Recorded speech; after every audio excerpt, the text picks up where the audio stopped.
Action figure reboots. Sponsored by Pearson Art.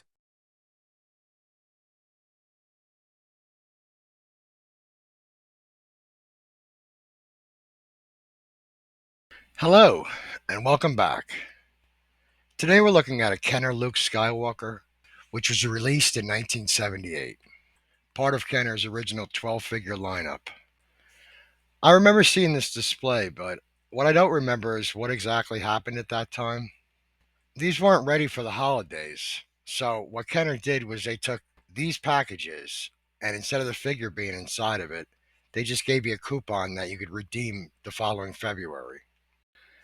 And when you know it, they sold out. Like Kenner, I don't think anybody was ready for this film, and that's because it was a financial and cultural juggernaut. Back then, Star Wars was everywhere. I actually went to see it opening night, May 25th, 1977, the real Star Wars day.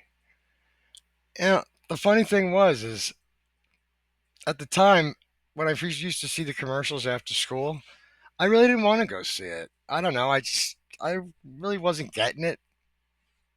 I don't know, but we did go see it, and I loved it.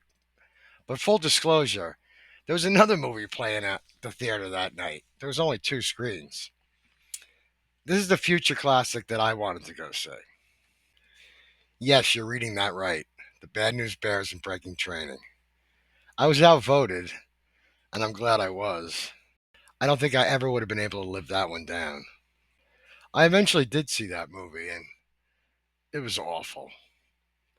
I don't even know why it was made. I guess it was because the first one left so many unanswered questions. Anyway, back to Star Wars. I like these figures. I think I appreciate them now more than I ever did when I was a kid because when I was a kid, I didn't have any of them. Not that I thought they were terrible or anything like that. It was just, I don't know, it was the size that maybe didn't do it for me or the lack of articulation. You also have to realize that these things weren't released all at once. I mean, these took a few years to really get going. The Millennium Falcon didn't come out until 1980. That was 3 years after Star Wars. I have a cousin that got one for Christmas though that year. I was like 13 at the time, and I gotta say I was a little jealous. So I thought it would be cool to put together my own Star Wars collection, but just 1977 Star Wars, the movie that I saw all those years ago. Not the sequels, not the prequels, not the new stuff, just 1977 Star Wars. Oh, and definitely not the holiday special. Yikes. We're going to kick off this collection with Luke Skywalker, and we're going to need one first. So I picked this one up off of eBay, and as you can see, it's a little worse for the wear, but this is good. It's a good rough sketch. I won't feel bad about repainting any of this figure because, as you can see, it already needs it. I did get a head for this, but first I want to address what I'm going to change about the body. It always kind of bugged me that they didn't do anything with the belt buckle. Even if they weren't going to paint it a different color, why not just paint it all black? I never understood why they just kept it white. You could tell close up that he has a belt buckle there, obviously, but from a distance, it looks like the belt is just stops on either end. It looks a bit strange. So I'm going to be going over that and the lightsaber hilt with a Molotov chrome pen. These are pretty good. I highly recommend them. I was also never really a fan of the way they painted his legs. It was always this strange yellow mustard like color. I always thought his pants were white, but if you look at this picture, they look tan. I saw some auction where they were selling the original pants that he wore, and they said it was tan too. So for the pants, I'm going to stick with tan. The boots he's wearing in this picture look like a light brown, but in other pictures, they kind of look like maybe a light gray or maybe an off-white. I don't know. I'm not really that sure. The Kenner 12-inch figure gave him tan pants and white boots. So, I don't know. I think I'm just going to go with light gray. For the lightsaber itself, I'm going to go with something a little different than what Kenner did. Instead of making it plastic, I got 2 millimeter plexiglass rods and spray painted them transparent blue. Now to address the head. I was never really that crazy about the yellow hair that Kenner gave him. They did do a version that had brown hair, but I always thought that was a little too dark. So I'm going to split the difference and go with a golden brown. All right, we got all the parts. Let's put it together and see what we got. Okay, I'm happy with this. I like the way the pants came out, the boots. I like the lightsaber too. I was able to get a lot of that yellowing out of the chest piece.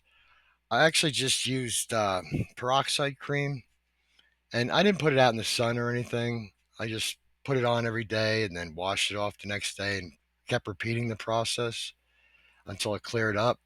That seemed to work out pretty well. I'm also happy with the belt buckle and the lightsaber hilt. That chrome pen really does work good. I think the golden brown color works really good for this head. I'm going to use that on all the Luke Skywalkers. So, all in all, I think this came out pretty good.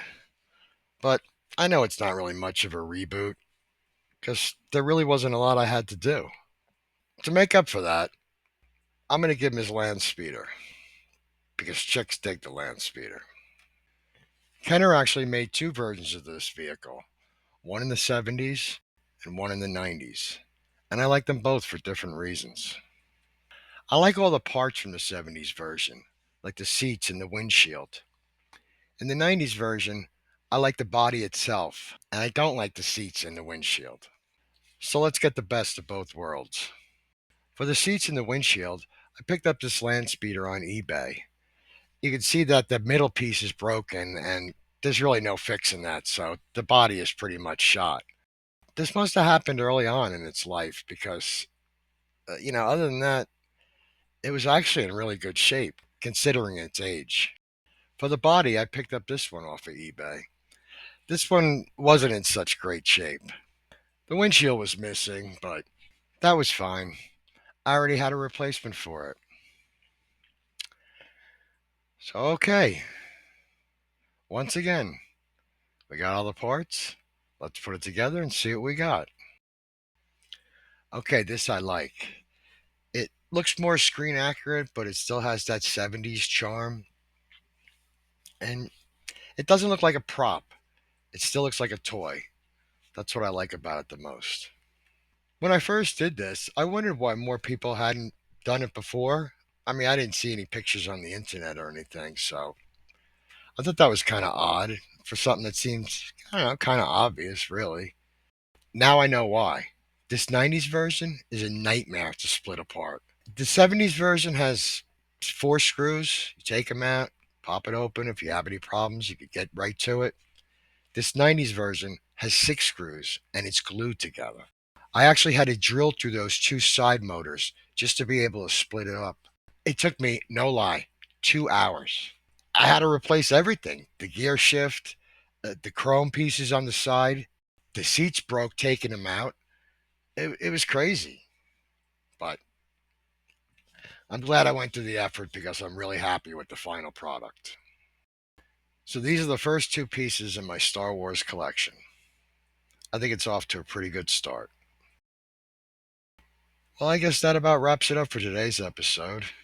If you enjoyed this video, hit the like button, subscribe, share, comment. I'd love to hear from you. And until next time, ladies and gentlemen, always remember and never forget, think outside the box.